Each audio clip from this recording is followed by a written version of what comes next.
Bueno, bienvenidas y bienvenidos a este espacio que también es del Fondo de Cultura, espacio de conversaciones con escritoras, escritores que están en la Filbo, en la Feria Internacional del Libro de Bogotá. Y para mí es un placer de verdad conversar hoy con Francisco Pérez Arce, un escritor mexicano que está presentando su trabajo en la Filbo de Bogotá y que vamos a hablar un poco de lo que viene haciendo de también de esta feria que es muy importante para dos países y para América Latina, pues son dos países que hoy están marcando la pauta en los gobiernos, la pauta en el progresismo y la pauta también en las reflexiones políticas que se están viviendo hoy en América Latina. Muchas gracias, Francisco, por esta conversación. Al contrario, gracias por la invitación. Lo primero, preguntarte cómo encuentra Bogotá, cómo se encuentra hoy en Bogotá y qué piensa también de la importancia que tiene esta feria para los dos países. ¿Me la puedes repetir la pregunta? Sí, cómo se encuentra hoy en Bogotá y qué piensa, qué importancia tiene para usted lo que está sucediendo hoy con la Feria del Libro de Bogotá para México y para Colombia. Yo creo que tiene una importancia grande, estratégica, porque hay un intento por parte de algunos autores como yo y otros, y de algunas editoriales como el Fondo de Cultura Económica, que insistimos en que tenemos que tener una política de acercamiento con todos los países de América Latina, que durante mucho tiempo se ha olvidado. Estamos en México a veces más cerca de los países del norte, Estados Unidos y Canadá, que de América Latina, y eso lo tenemos que cambiar. Que los autores de Colombia sean conocidos en México y los autores de México en Colombia, y no necesariamente las grandes firmas, que esas como quiera llegan, sino de la producción media, lo que estamos haciendo en los dos países, debiera de conocerse. Y cuando digo de Colombia, también vale decirlo para Argentina, para Chile, para Ecuador, para todos los países de habla hispana de América Latina, e incluso para Brasil, que también hay una población de habla hispana ahí. Entonces, se trata de latinoamericanizar nuestra cultura y no quedarnos encerrados como a menudo ha sucedido en los años y décadas anteriores. Hemos hablado antes con algunos autores de que este proyecto de unir América Latina, que es un proyecto cultural, un proyecto político, pero yo diría más cultural, ¿no? Porque realmente es como asumir de una vez que tenemos tanto en común, por lo menos con México y Colombia, es algo que tú ves en todas las capas sociales, lo ves en los intelectuales, lo ves en la comida, lo ves en la música, lo ves, pero realmente muchas veces los países de referencia para nosotros se han convertido más los Estados Unidos. Si la gente quiere viajar a algún lugar, en Colombia es muy popular como esta idea de ir a Miami como un lugar para mostrar estatus o mostrar también una posibilidad, pero realmente ¿por qué nos ha quedado tan difícil? ¿Ha sido algo nuestro o ha sido un proyecto también, digamos, colonial, el que ha hecho y ha impedido que nuestras sociedades se encuentren de una manera más asertiva? Algo tiene de colonial. Obviamente la fuerza de un país como Estados Unidos, la fuerza en todos los sentidos, en el sentido económico, en el sentido de divulgación de sus autores, en el sentido de la atracción que ejerce, como tú lo dijiste, entre amplios sectores de la población de Estados Unidos, a veces es una atracción, digamos, justificada, ¿no?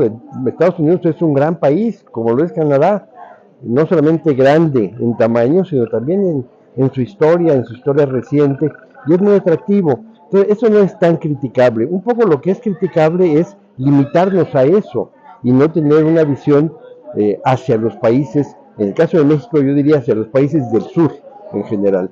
Y eso es lo que tenemos que hacer, porque finalmente, como tú dices, compartimos muchas más cosas con los países de América Latina que con Estados Unidos, en términos de historia, desde luego de lengua, de problemáticas similares, y por tanto de enfrentar esas problemáticas de una manera común es muy importante. Sí, este es un proyecto político-cultural, no se puede separar una palabra de la otra.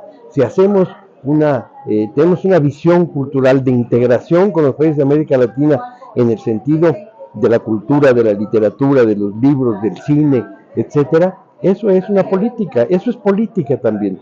A veces la palabra política se está muy desprestigiada, pero no tiene nada de malo decir es una política cultural, y que en estos momentos hay muchos países de América Latina con los que podemos compartir una visión, y entre otros con Colombia. Cuando uno piensa en su trabajo, Francisco, en el tema con los indígenas, el tema con los educadores, con las protestas civiles también, como intelectual, como escritor también, ¿cómo ha sido ese trabajo?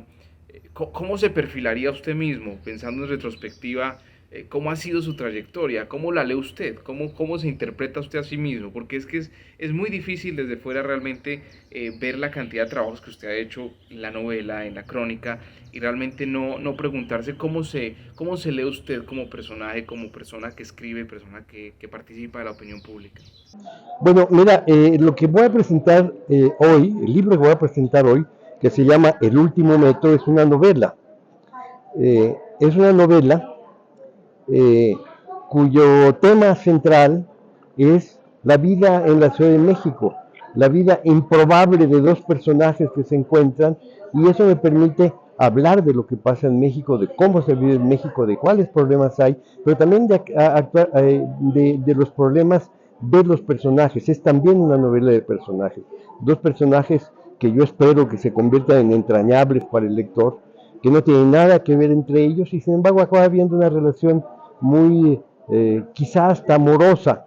Y es el encuentro en el metro, en el metro de la Ciudad de México, que es una vía de comunicación fundamental, en donde muchísima gente lo utiliza, de muchas clases sociales, y es un lugar de encuentros, digamos, improbables.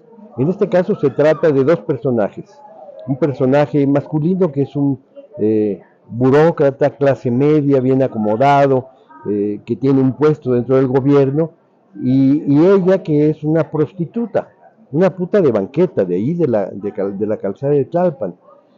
Son dos personajes que tienen historias muy disímiles, que no podría pensarse en que pueda haber una relación entre ellos. Y sin embargo hay un nexo, y ese nexo es en el momento peculiar en el que se encuentran. Los dos están en un momento muy vulnerable, con signos muy distintos por su historia y el origen social de cada uno de ellos. Y sin embargo tienen cosas en común, culturalmente, vitalmente. Esa es la historia del último metro. Pero esta es mi octava novela. Las novelas anteriores son una trilogía que la primera se llamó Hotel Balmori, la segunda Septiembre y la tercera Halostock. Esas tres novelas en su conjunto eh, tratan de recrear o de representar o de transmitir la historia, lo sucedido, los problemas sociales del último tercio del siglo XX. Son, es una trilogía, aunque no es una saga, no son personajes que se siguen de una novela a otra, pero las tres novelas se refieren a la problemática social, política y personal, sobre todo de una generación, de mi generación, de la generación que en el último tercio del siglo XX hicimos política, hicimos literatura, y que tenemos una sensibilidad, digamos, compartida. Entonces es una trilogía que se llama así, trilogía fin de siglo, porque todo se concentra en ese último tercio del siglo XX. Y trato de transmitir eso. El último metro, ya está en el siglo XXI. Es, es, una, es una serie de historias de estos dos personajes y de personajes a que los acompañan como personajes secundarios, digamos, pero muy importantes, que da cuenta de más bien la sociedad de, digamos, la primera década del siglo XXI. Esta es, digamos, mi reciente historia literaria, pero como tú decías, yo he hecho crónica y he hecho historia. Yo soy economista de formación, pero me he dedicado durante muchos años a la historia contemporánea. Y en ese sentido, tengo libros, aparte de estas novelas que son de ficción, aunque están muy arraigadas en la realidad, son novelas realistas. Tengo libros de historia y de crónica. El más reciente que publiqué de crónica es un libro que se llama caramba y samba la cosa, y el 68 he vuelto a contar, y lo que hago es eso, contar el 68.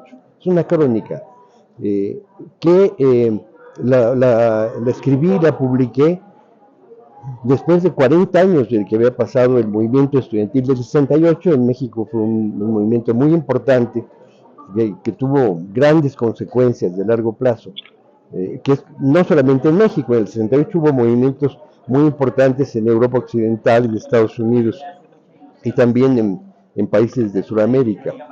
Entonces eso es una crónica nacional con sus nexos con esos otros movimientos estudiantiles de otros países. Pero Si fuera Sí, Francisco, muchas gracias. Te vengo escuchando y precisamente me hace pensar en esta muestra que trae México de escritoras y escritores a la Filbo y que también perfila el país que quiere mostrar en este invitado de honor, pues en este lugar que tiene en la Filbo de Bogotá 2023 como invitado de honor, pues se siente mucho una comunidad de personas que se dedican a pensar públicamente comprometidas con su país, ¿no? Y tú hablas directamente de mayo del 68, hablas de lo que ha venido retratando también lo que fue esa masacre que vivieron los estudiantes en esa época. También hablas de tu generación comprometida políticamente en esa última etapa del siglo XX. Y me pregunto, si tuvieras que retratar a esa generación y estos autores que hoy están, es una muestra fidedigna de lo que pasó en México, digamos, con sus clases intelectuales. O sea, tenemos una historia, también te gusta la historia, así que esta pregunta es aún más pertinente. Es claro el compromiso político, y fue claro el compromiso político, digamos, de las personas que estaban vinculadas a la academia y a la escritura en estos últimos décadas en México. mira, el 68 es una fecha crucial, un año crucial, que sí, en efecto, a partir de ese año hay una tendencia de los intelectuales, de los profesores, de los investigadores de esos años y de los años que siguieron, de convertirse en una generación o varias generaciones críticas de la situación del país, de los gobiernos que siguieron. El gobierno en el 68 el presidente era Gustavo Díaz Ordaz, y los que siguieron hasta llegar a nuestros días. Y ese movimiento y esas generaciones están muy vinculadas a la transformación que ahora estamos viviendo en México. Pero no quiere decir que sea un pensamiento único. La representación que viene a esta feria es plural.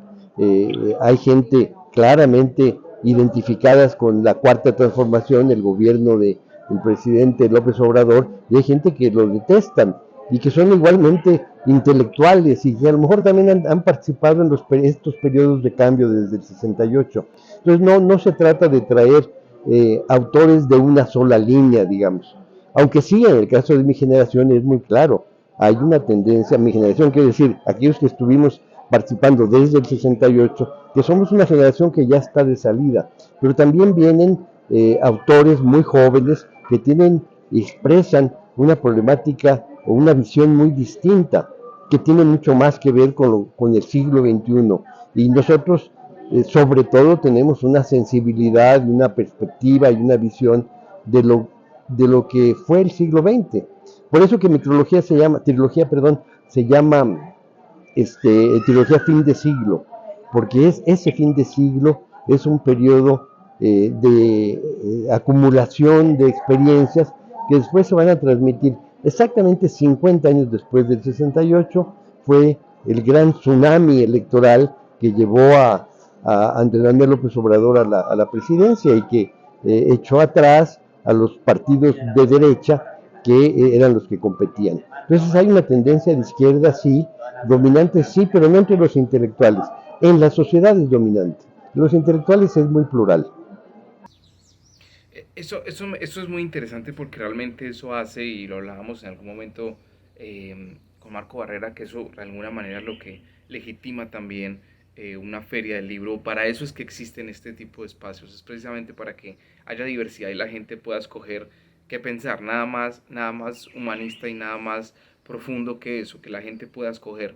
Y hablando de escoger, yo quiero preguntarte por los temas que escoges en los libros. Naturalmente el ingrediente de la novela que usas es un ingrediente muy social.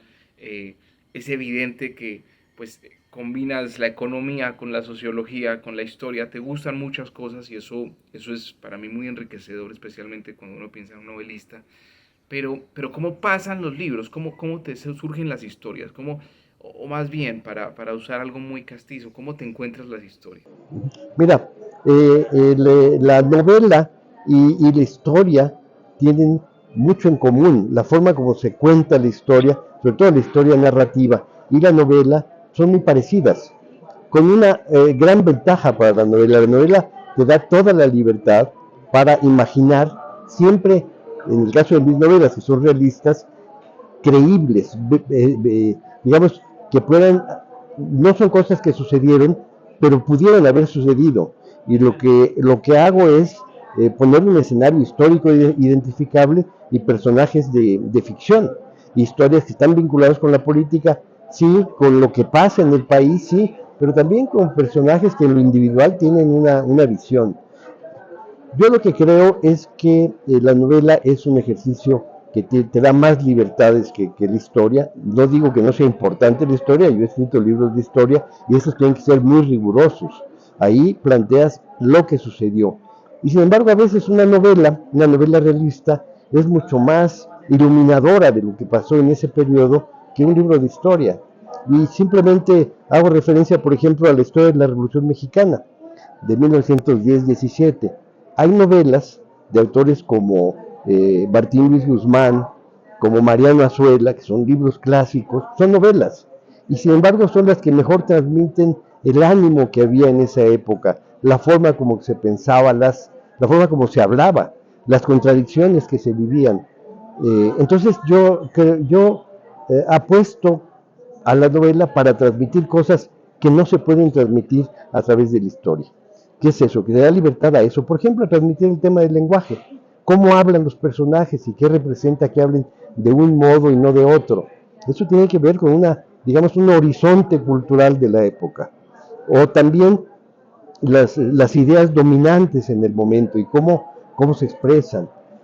En fin, no es solamente una historia que atienda a las cuestiones sociales o a los movimientos políticos, sino a la vida de los personajes que son de ficción, pero siendo de ficción son personajes creíbles, arraigados en una realidad, insisto, con un escenario también identificable.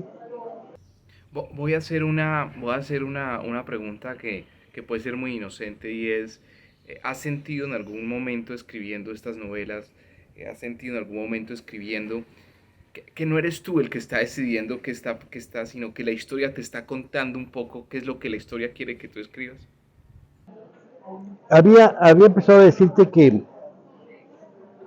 cuando escribes una novela, bueno, en mi caso, cada escritor tiene su propia forma de enfrentar la tarea de escribir una novela.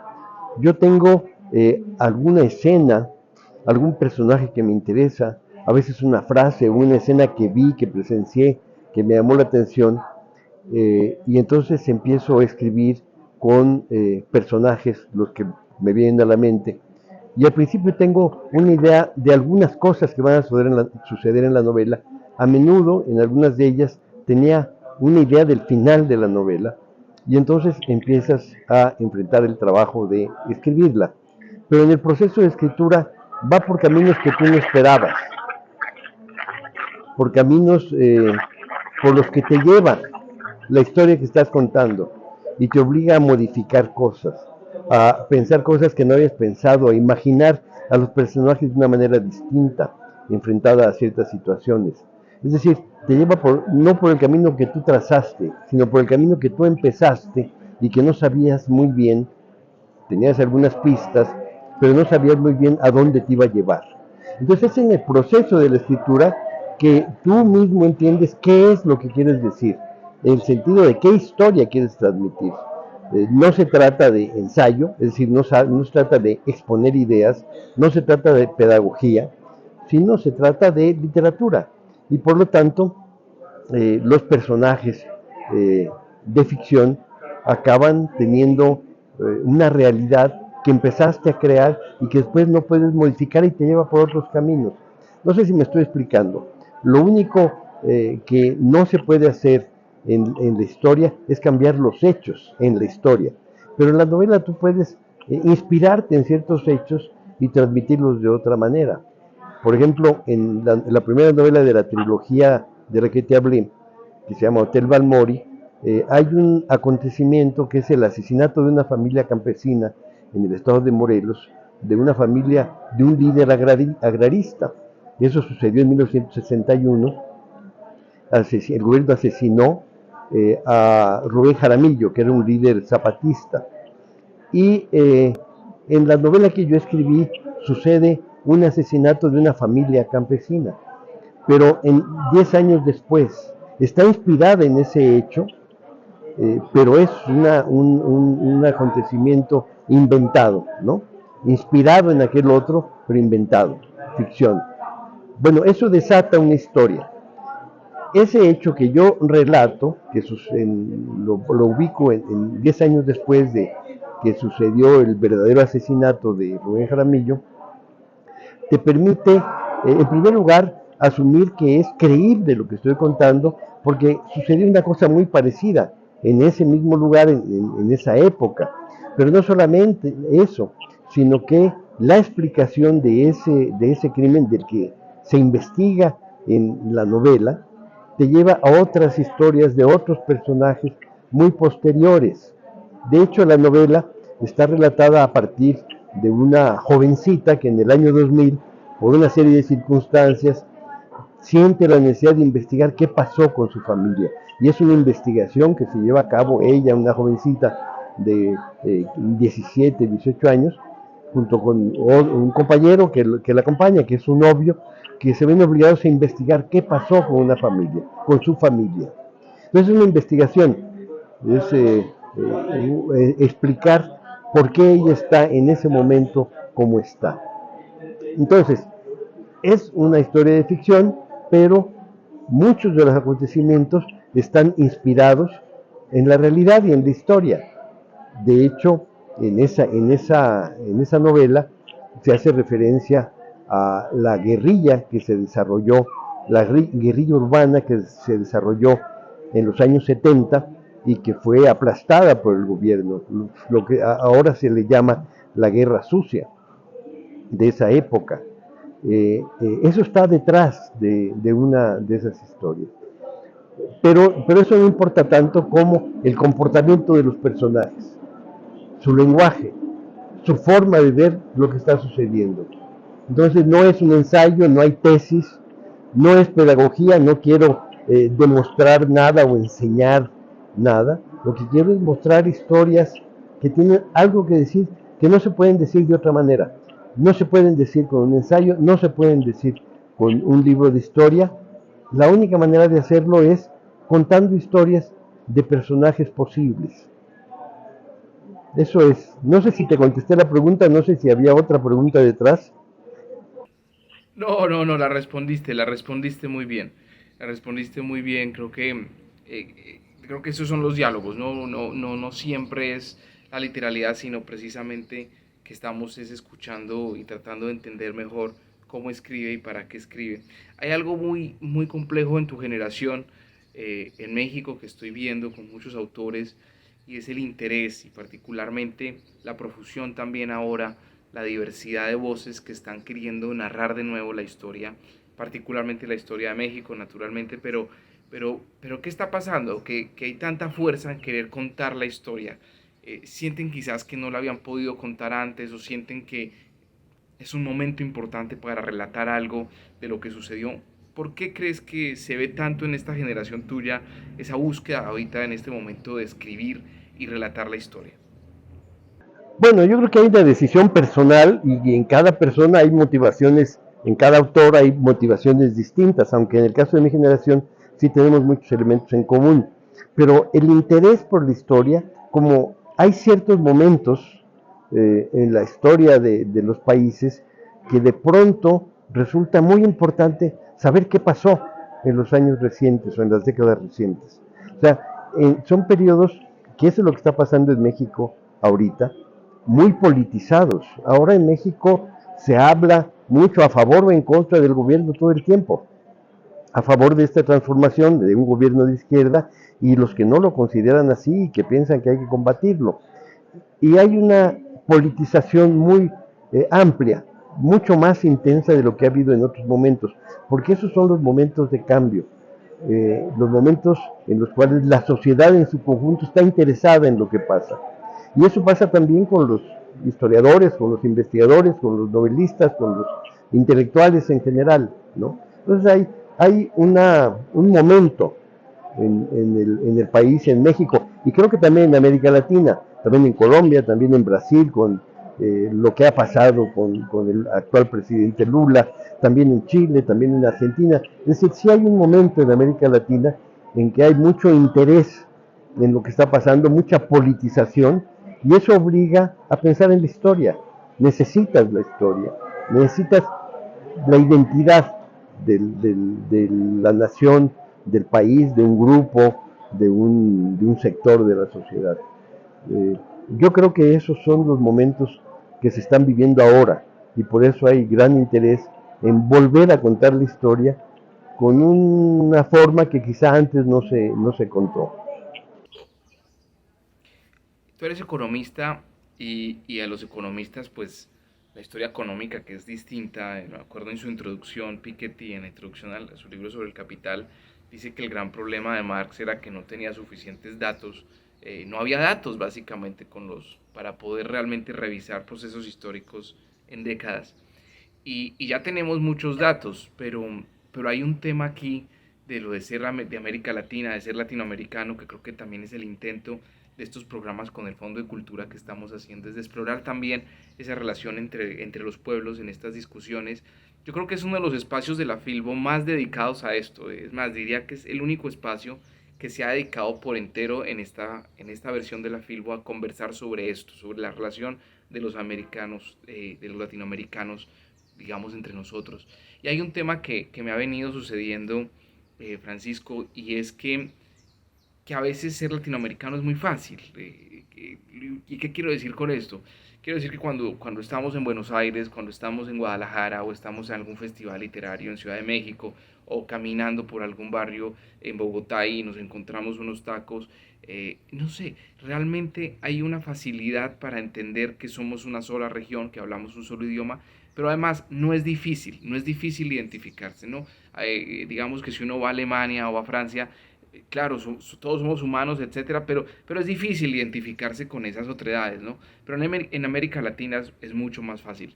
Sin embargo, ¿dónde ha sido difícil? En lo económico. Y a eso voy, tú como economista, por eso quiero hablar un poco de eso. Porque ha sido muy difícil integrarnos económicamente, ha sido una dificultad muy grande, incluso hoy en día es más económico para nosotros en Colombia viajar a Estados Unidos que incluso viajar a Sao Paulo. Y eso es parte de esas dificultades económicas de integración. No sé si quisieras ahondar o hablar un poco sobre eso.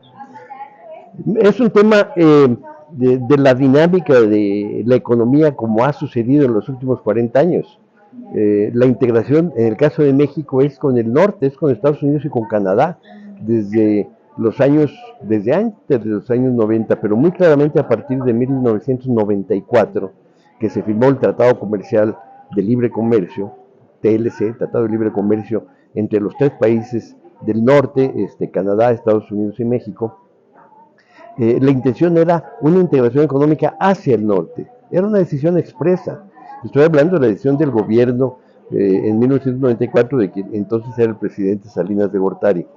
Entonces, obviamente, había también una idea de un crecimiento hacia afuera, o sea, una economía para la exportación, para la obtención de divisas. El TLC promovió eso, pero también promovió que los trabajadores no se convirtieran en un insumo legal.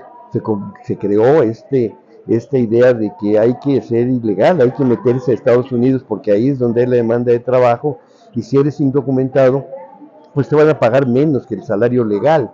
Y esto fue lo que sucedió con una gran población de mexicanos, y no solamente de mexicanos, pero obviamente de México, porque tenemos una enorme frontera con Estados Unidos. Hay una intención de emigrar a un lugar donde hay se dice oportunidades, en realidad lo que hay es trabajo, y muchas veces trabajo asalariado y mal pagado. Y esto no lo asumió el gobierno de Estados Unidos, la necesidad de integrar a la fuerza de trabajo de manera legal. Pero el crecimiento de México en todos esos años fue un crecimiento hacia afuera, un crecimiento para la exportación, en donde no importaba tener un mercado interno fuerte, lo que importaba era producir para la exportación. Y eso explica en buena medida que entre 1980 y el 2018, el salario en México se quedó estancado. Primero cayó brutalmente el salario de los trabajadores, cayó brutalmente entre 1970 y 1980, disminuyó de manera continua. Después de los 80 siguió disminuyendo y más o menos a principios del siglo XXI, en el año 2000, se estabilizó en un nivel muy bajo. A nadie le importaba, desde el punto de vista de la estrategia económica, que hubiera aumentos de salarios, porque las empresas no le apostaban al mercado interno, sino al mercado exterior, ¿no? Al comercio exterior. Eso cambió cuando el gobierno actual planteó inmediatamente la necesidad de aumentar los salarios, y aumentó el salario mínimo en 100% en un año. Y eso era una preocupación antes por parte de las empresas de que no iba a ser posible dar aumentos de ese tamaño sin que tuviera consecuencias desastrosas para la economía. No, no pasó nada. Se aumentó el salario y en buena medida se pudo enfrentar toda la crisis del COVID porque había ya una intención de fortalecer el mercado interno y distribuir recursos entre los sectores populares para alimentarse, ¿no? Para mantener la economía activa, aunque las exportaciones se redujeran. Esa es la situación que se vivió durante los últimos 40 años, entre 1980 y el 2000, 1982 probablemente, y el 2018, pues es ese, digamos, el modelo que dominó. Por eso la integración económica es hacia el norte para el caso de México y no hacia el sur. Y eso es lo que cambiar va a costar mucho trabajo, porque las mismas cadenas productivas están determinadas de una cierta manera. En México, por ejemplo, es muy importante la producción automotriz, pero el consumo de automóviles en México es relativamente bajo en comparación con el mercado que representa Estados Unidos o incluso Europa. No sé si tiré demasiado rollo, pero eso es lo que ha pasado con la economía y eso es lo que va a costar trabajo cambiar. Me parece además que tiene una respuesta muy lógica en el sentido de decir, no fue una casualidad ni el demiurgo ni la naturaleza, sino hubo unas decisiones claras y unas decisiones claras de aislamiento entre estos países con la connivencia de muchos gobiernos para también tener una relación, digamos, predominante con el norte, ¿no? Creo que es la misma historia de Colombia, ¿no? Y hablas de los 90 y para nosotros fue la época del Tratado de Libre Comercio, pues que nos abrió lo que llamamos aquí la apertura económica en manos de un hombre neoliberal también, César Gaviria. Entonces se conecta mucho, ¿no? Se conecta mucho, es evidente de que no fue una casualidad, sino era un plan y un proyecto político también de no tener un bloque y no tener una visión regional, ¿no? Y sobre eso, bueno, yo creo que se puede hablar mucho, pero yo quiero volver y ya cerrando esta entrevista, quiero volver a tu novela que hoy presentas en la Feria del Libro de Bogotá, y bueno, quiero que nos hagas una reflexión final aquí para las personas que nos van a ver sobre tu trabajo, sobre tu escritura, sobre esta novela particularmente, algo que nos quieras contar, que pueda la gente de alguna manera que no la conoce enamorarse y sí, como ilusionarse también, hacerse una ilusión de qué es lo que va a encontrar en esa tu novela. Bueno, yo lo que espero que encuentren, creo que lo van a encontrar, es una historia interesante, de personajes entrañables, ubicados en un periodo identificable, una realidad histórica identificable, en el caso de México, principios del siglo XXI, y que habla de una manera de ver la situación, pero sobre todo a través de las historias y las anécdotas que se cuentan de los personajes y no a través de una idea o de un ensayo, porque todo esto que te dije de economía pues no tiene nada que ver con la escritura de la novela. No es que esté presente, sino como reflejos de esa realidad. Por ejemplo, en esta novela, El último metro, de repente los personajes se cruzan por la Alameda, que es un parque ahí en el centro de la Ciudad de México, están en una preocupación de otro tipo, pero en ese momento está pasando una gran manifestación de obreros electricistas, porque a principios del siglo XXI el gobierno de Felipe Calderón, despidió a 40,000 trabajadores de un plumazo, cerrando una empresa que se llama Luz y Fuerza del Centro. Y hubo desde luego una reacción. Entonces pasan esos obreros manifestándose, gritando con las consignas, en medio de una historia de estos personajes que no tienen nada que ver con eso, pero es parte de esa realidad que están viviendo. Entonces, eso es la intención de las novelas realistas como la que yo escribo, de que haya un contexto histórico identificable. Yo creo que la novela, independientemente de que conozcas o no la Ciudad de México, resulta legible para cualquier persona de cualquier país. Son dos personajes en un momento muy vulnerable de su vida. Él se siente desechable porque lo acaban de despedir, tiene 50 años y siente que ha fallado en la vida. Ella es una prostituta que tiene 30 años, ya pasó su mayor éxito en esa profesión y está en un momento también muy vulnerable. Se encuentran estos dos personajes y ¿qué es lo que los une? ¿Qué es lo que cuenta la historia? Cómo dos personajes tan distintos que provienen de dos mundos que nunca se tocan sino solo marginalmente a través justamente de que usan el metro, de pronto pueden tener una relación muy estrecha, muy íntima, no necesariamente sexual, pero sí en buena medida amorosa. Es la historia de dos personajes en la Ciudad de México a principios del siglo XXI y que retrata una sensibilidad, yo diría. Tú sabes que en Colombia y en Bogotá particularmente no hay metro, entonces nos toca doblemente imaginarnos no solamente la historia, sino también que es una ciudad con metro. Es uno de los dramas históricos de Bogotá. Así que espero que mucha gente se interese en tu libro y muchas gracias por esta conversación. No, al contrario, gracias a ti. Chao, chao. Hasta luego, adiós.